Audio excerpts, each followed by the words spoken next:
السلام علیکم ګرانو دوستانو، هیله لرم چې جوړ روغ به یاست.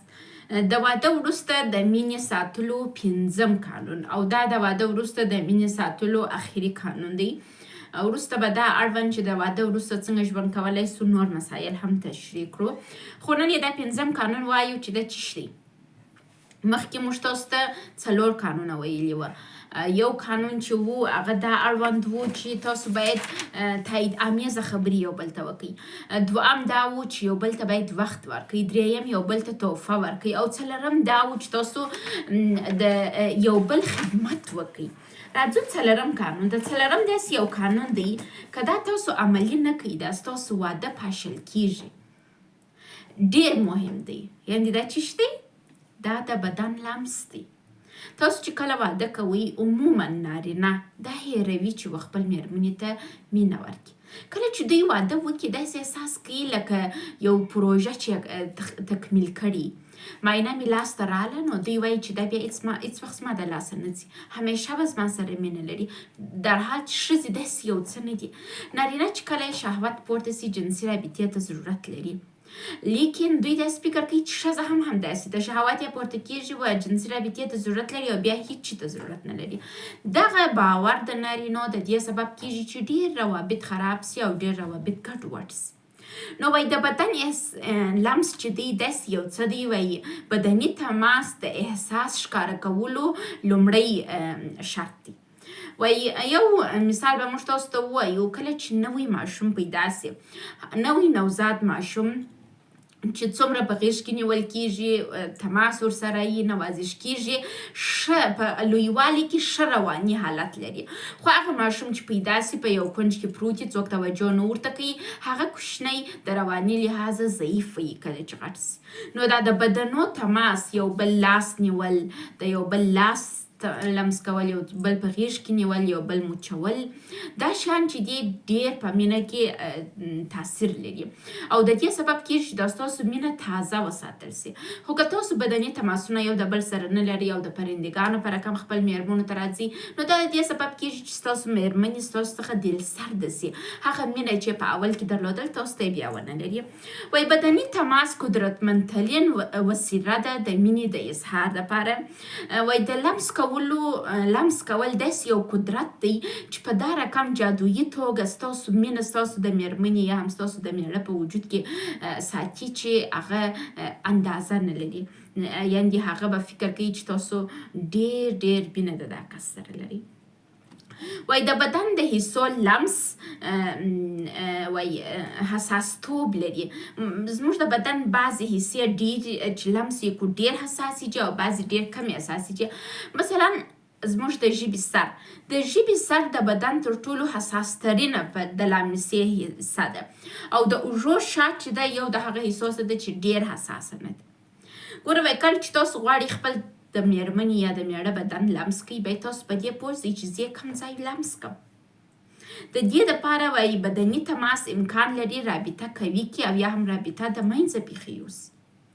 نو وایي عاشقانه لمس په مختلفو طریقو دی، خو دا چې تاسو یې زده کړئ چې خپل د میرمنې یا د میړه کوم ځای لمس کوي تر څو هغه تاسو ته توجه وکړي یا هم هغه په دې پوه سي چې ته مینه ورسره لري یا هغه خوشحاله کېږي. بعضې لمسونه د دې سبب کېږي چې د انسان بد راځي، بد احساس چاته ورکوي. وایي د دې دپاره چې دا زده کړئ چې میرمنې ته مو یا میړه ته مو د کوم ځای یو لمس ښه خوند ورکوي، تاسو د هغه سره خبرې وکړئ. ښه رهنما تاسو ته خپل میړه یا ستاسو میرمن ده چې تاسو ته در وښیي چې د هغه انسان خپله کوم ځای خوښیږي چې لمس. وایي لمس لږ وخت او ډېر دقت ته ضرورت لري. مثلا دغه لاس نیول دی، که ته د میرمنې لاس دلته ونیسې او د میرمنې ته هېڅ خوند نه ورکوي، خو که ته د میرمنې لاس په دا شکل نیسې دا میرمنې ته خوند ورکوي. یعنې لږ وخت او دقیق دقت ته ضرورت لري چې تاسو سره کم باید خپل میرمن یا میړه لمس کوي.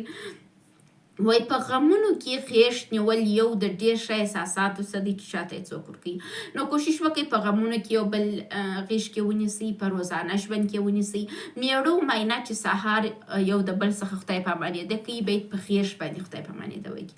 کله چې مازدیګر بېرته کور ته راځي باید په غېږ باندې سلام علیک یو د بل سره وکړي. یو شی بعض انسانان داسې سرټمبه نه لکه وایي په حیوانانو کې خر یو د هغو حیوانانو څه دی چې سرټمبه دی. نو خر ډېر په مثالو کې یادېږي چې ولا آس چې دی ډېر حساس دی او هوښیار دی. آس چې لمس کې ډېر ښه احساس کوي، خر که لمس کې هېڅ هغه رقم نه دی لکه څه رقم چې آس حساس دی. بعض انسانان همداسې چې تی لمس هم کوي، تی غېږ کې هم ونیسي، بیا هم په هېڅ نه پوهېږي. یعنې هغوی ذهني بلاغت نه لري، درسونه یې نه وي ویلي، تشویق سوي نه یې ژوند کې په داسې کورنیو کې لیسي وي چې په کورنۍ دوی ته مینه نه یې ورکړې، کورنۍ په غېږ کې نه یې نیولې، کورنۍ دوی ته دا نه یې ور زده کړې چې ته یو د قدر ور شخصیت یې. دغه رقم انسانان چې نه په مینه پوهېږي، نه په غېږ نیولو پوهېږي، په هېڅ نه پوهېږي، دغه رقم کسان باید تاسو روانشناسانو ته مراجعه وکړئ تر څو دغه انسانانو ته دا ور زده کړي چې ته یو مهم شخصیت د مینې اخیستلو او مینې ورکولو لیاقت لري، ته یو مهم شخصیت. دا تشویق سي تر څو وکولی سي په ښه توګه دا ژوند پر مخ بوځي. نو بعضې وخت میړه یا میرمن کوشش کوي چې دا روابط ښه وساتي، په ښه توګه لمسه او دا شیانې، خو د مقابل طرف څخه هېڅ شی نه ورته رسېږي. نو بیا چې تاسو دا روانشناس ته مراجعه وکړئ او په دې پوه سئ چې ولا دا رابطه نه سمیږي، نو بیا ښه لارې دا ده چې تاسو سره جلا سئ. د زما دوهمه نکاح هم دغسې وه، ما به خپل میړه په غېږ کې نیوی چې رابلئ، په غېږ به مې روغبړ ورسره کوئ چې سلام، چې تلئ به مې هم په غېږ به مې روغبړ ورسره کوئ. یعنې ما ډېره توجه ورته کول، هغه ما ته هېڅ توجه نه کول، داسې ګیچ حالت کې به و، همیشه به په ګیچ په بله دنیا کې ګرځېدی، په دا دنیا کې په حقیقي ژوند کې زما سره نه و.